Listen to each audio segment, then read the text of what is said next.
Halo gengs, Goca. Pertama-tama lagi ada konstruksi di luar. Jadi kalau misalkan agak sedikit berisik ngeng gitu, gue minta maaf. Oke, jadi ini adalah laptop dari Acer yang harganya 55 juta.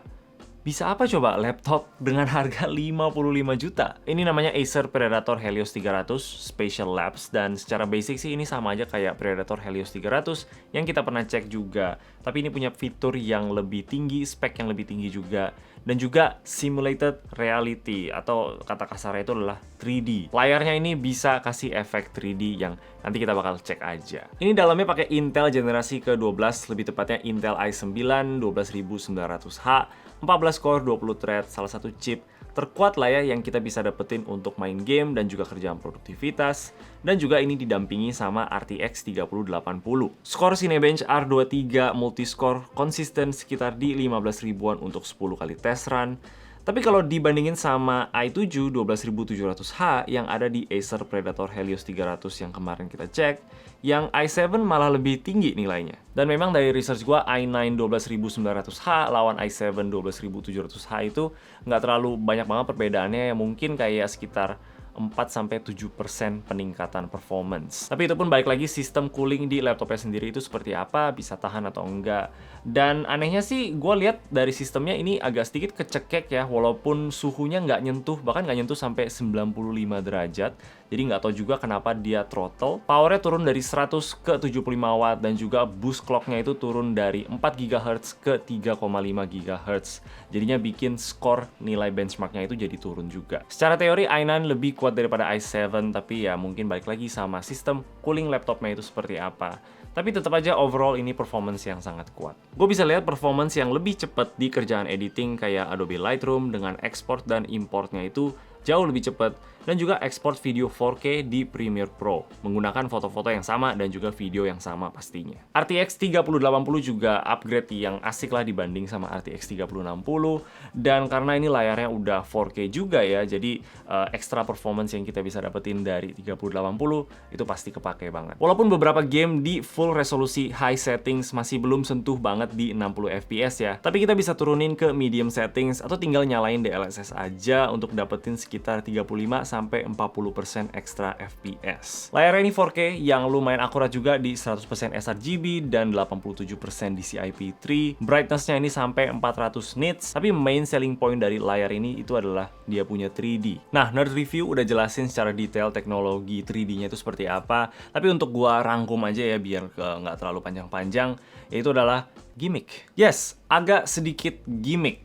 Untuk kita mulai aja agak sedikit ribet ya, kayak kita harus install sana-sini gitu, update apalah, update itulah. Dan untuk kita masuk kayak ke Spatial Labs Go atau True Gamers, kita juga harus install lagi aplikasi berbeda. Dan hasil akhirnya pas kita udah setup semua ya, kita coba main game dan lihat 3D-nya itu seperti apa.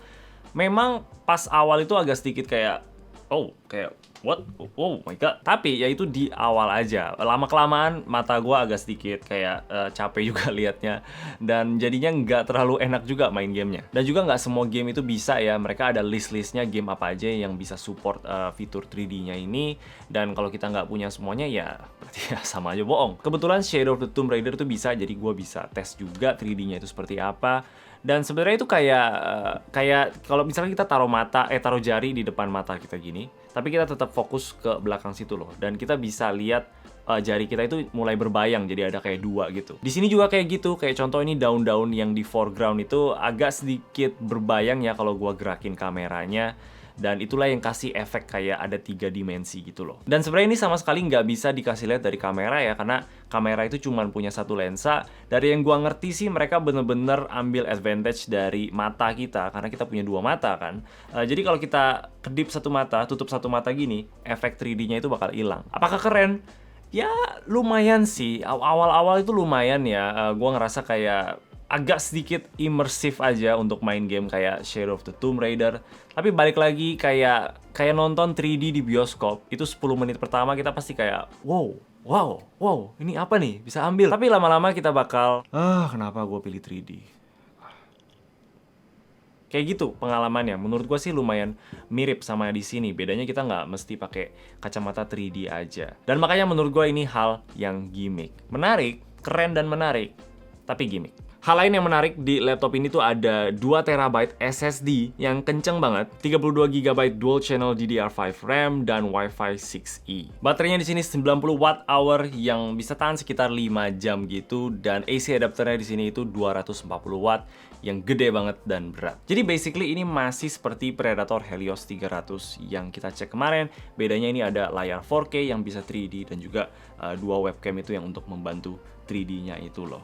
Masih banyak hal yang sama kayak keyboard dan trackpad-nya, gue sih merasa nggak ada perubahan sama sekali ya. Mungkin beda di WASD-nya aja, tapi selain itu sih masih sama persis. Sayang aja karena ini harganya 55 juta kan, dan gue tuh nggak suka sama trackpad-nya di Predator Helios 300 kemarin. Gue ngerasa agak sedikit kerasa murahan, pencetnya nggak enak, nggak satisfying gitu. Dan kita masih punya trackpad yang sama. Keyboardnya juga masih full size generic gaming keyboard dengan RGB. Tombol Predator Sense ini juga menurut gua terlalu deket sama tombol backspace ya, jadi gua sering banget kepencet kalau gua lagi ketik. Jadi trackpad dan keyboardnya ini bukan favorit gua. Gua bisa maafin di Predator Helios 300 biasa ya, tapi di sini nggak bisa. Untuk suhunya, gua rasa Predator itu selalu punya suhu yang aman ya. Mungkin kebantu juga karena memang bentuknya yang tebal dan gede, jadi punya airflow yang lebih bagus. Dan di sini juga sama. Oke, jadi sebenarnya ini adalah laptop yang selling point utamanya itu adalah layarnya yang bisa 3D. Speknya emang kuat, tapi nggak 55 juta juga sih. Gua rasa kalau kita keluarin duit 55 juta ya dalam sebuah benda, pasti kita expect untuk benda itu bikin kita wow gitu kan ya. Tapi mungkin ini bisa ya di 10 menit pertama, pas pertama kali kita cobain 3D-nya, mungkin kita bisa merasa wow, tapi habis itu gue yakin kita nggak bakal pakai lagi. Jadi menurut gue mending ambil Predator Helios 300 biasa aja.